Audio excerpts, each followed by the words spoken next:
Hi, this is Erin from Blossy Bee. Welcome to my channel. The plan for this video is to use some stunning dried flowers from Resiners in my first ever floral resin piece. I'm going to use a frog silicone mould that I purchased from Art Junkie and crystal clear deep pour river art resin. A few weeks ago, I received an amazing parcel from Resiners, and in it were some moulds, glitters, but there were also 6 packs of these absolutely stunning dried flowers. And I've been just so excited to use them in a project. And what I've decided to do is I'm going to use this frog mould that I purchased from Art Junkie, and I have used this once before, and I'll show you the video up above now. And I'm using the beautifully crystal clear river art deep pour resin, and I'm going to just start sitting some of the dried flowers in the frog, and I'm hoping that it's all going to work out okay, because this is the first time I've ever used dried flowers in resin. And I've watched so many of you make these incredible creations, and I think I thought I knew how to do it, but when I started, I realised I just didn't really have a clue.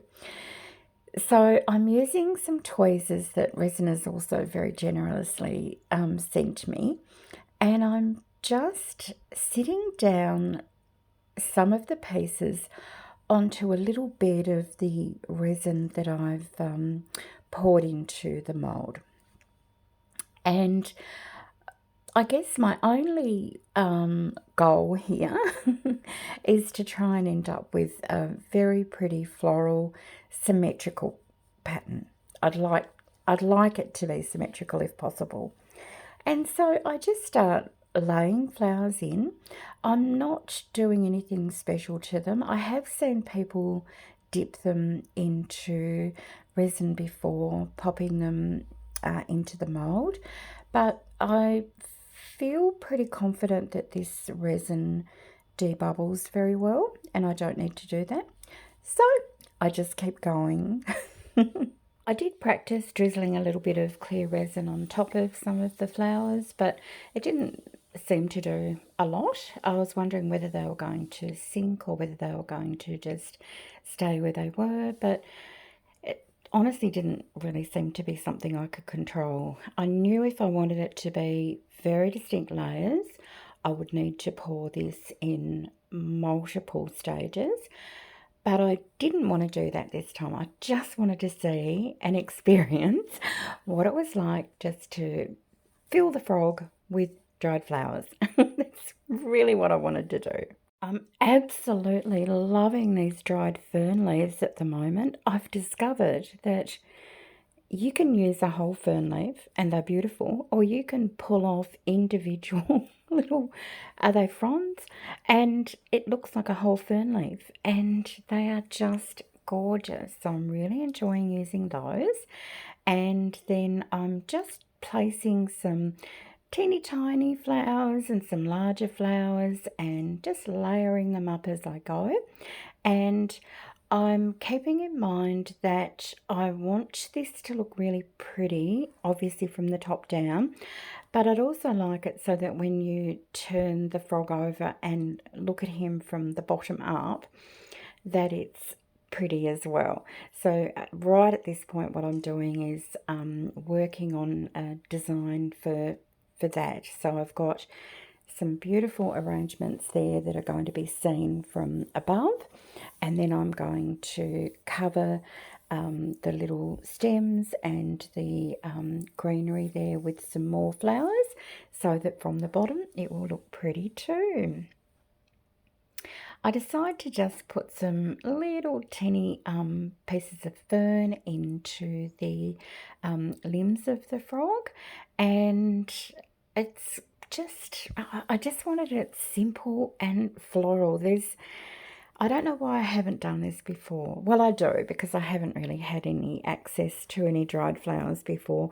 I do have some that I'm drying at home, and they should be ready soon for me to use. But as I said, this is the first time, and it just, the simplicity of the clear resin and the flowers was just enough. I didn't feel that I needed to add anything else. I just, yeah, very special experience. I really, really appreciated Resiners popping these in, because it gave me a chance to try some new techniques, and I had so much fun. I kept adding a little bit more resin as I went, just to make sure that I was getting it up to the final level. Every time I would pour in a little bit of resin, some of the pieces would move, so I just used the tweezers to sort of gently pop everything back into position. And I did sort of keep an eye on it for about maybe the first half an hour or so of it curing, just in case any pieces moved as the resin cured, but they actually stayed pretty much where they were, which was really good. I can't tell what's happening underneath, of course. That was the only thing. I am intrigued now to do a more layered pattern, because that way I can actually really control the layers and, you know, what's where. So, but here I am, just letting it go. Let it go. Anyway, after about 30 hours for this one, it's time to demold. So let's have a look. For some reason, I was very nervous about demolding this. I wanted to be so careful, and it did take me a little hot minute, but here we go. So here's our beautiful frog, the just glass-like appearance of this resin. Thank you, River Art Resin. You make beautiful deep pour resin. And look at these flowers. They are just gorgeous. I love those little pink ones that look a little bit like a firework. Just beautiful. Thank you, Resiners, for sending me these flowers. I hope that everyone enjoys this little frog. I'm just beyond excited for my first ever piece with dried flowers. Could not be happier. Thank you so much for spending this time with me. I really appreciate your company. If you enjoyed the video, you might like to give me a like. I'd love if you haven't yet subscribed, if you would like to do so. It'd be great to welcome you to the Blossy Bee family. I look forward to seeing you in the next video. Bye for now.